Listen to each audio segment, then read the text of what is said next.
A massive ship like this weighs more than 200,000 tons. That's heavier than 50,000 elephants. It's made of solid steel. No wings, no engines pushing it up, just floating. Now, think about this. If you throw a small piece of steel into the ocean, it sinks instantly. So how is it possible that something millions of times heavier floats calmly on the water? This ship should sink. So, why doesn't it? Let's start with something simple. Imagine you're standing at the port, watching a container ship slowly pass by. It's enormous, longer than several football fields, higher than many buildings, thousands of containers stacked on top of each other. Everything about it screams weight. Your brain tells you, there is no way this thing should be floating. And honestly, that instinct makes sense. Because in your daily life, heavy things sink. A coin sinks, a hammer sinks, a steel block sinks. So the real question is, why doesn't everything made of steel sink? And the answer is way more interesting than you might think. Most people explain floating ships like this. They float because they are hollow inside. They are full of air. But here's the problem. Being hollow alone is not enough. If that were true, any hollow steel box would float forever safely. But it doesn't. And to understand it, we need to change how we think about weight. Because ships don't beat physics, they use it. To find the real answer, we have to go back over 2,000 years, to a man named Archimedes. The king gave him a problem. Figure out if a crown was made of real gold, without destroying it. Archimedes was stuck, until one day, he stepped into a public bath. As he got in, he noticed the water level rising and spilling over the edges. He realized that his body was pushing the water out of the way, and the water was pushing back.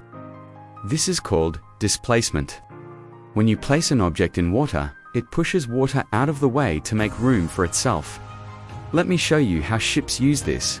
Imagine a bathtub full of water. Take a solid steel cube and drop it in. Splash, it sinks. It's too heavy for its small size. Now take that exact same amount of steel and reshape it into a wide bowl. Same steel, same weight, but now it floats. Why? Nothing magical happened. The only thing that changed was shape. And shape changes everything. A ship is not fighting gravity alone. It's fighting gravity and working with water. Water hates being compressed.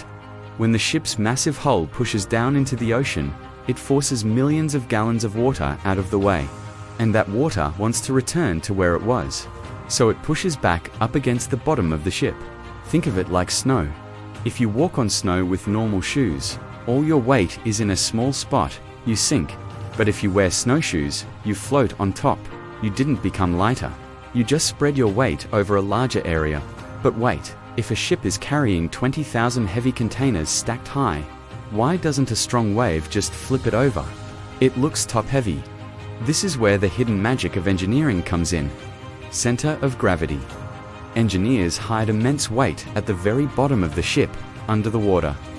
They use something called ballast water. They deliberately pump millions of liters of ocean water into hidden tanks.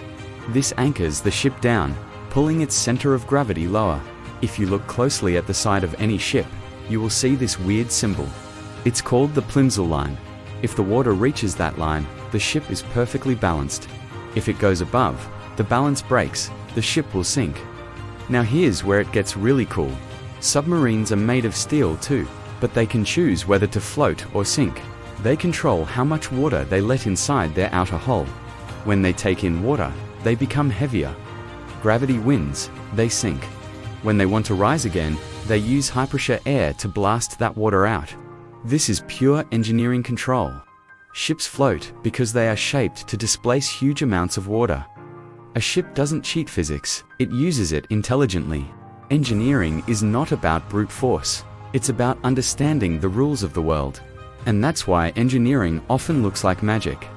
So the next time you see a massive ship, don't think, that's heavy. Think, that's clever. If you enjoy understanding how impossible things actually work, you're in the right place. Subscribe.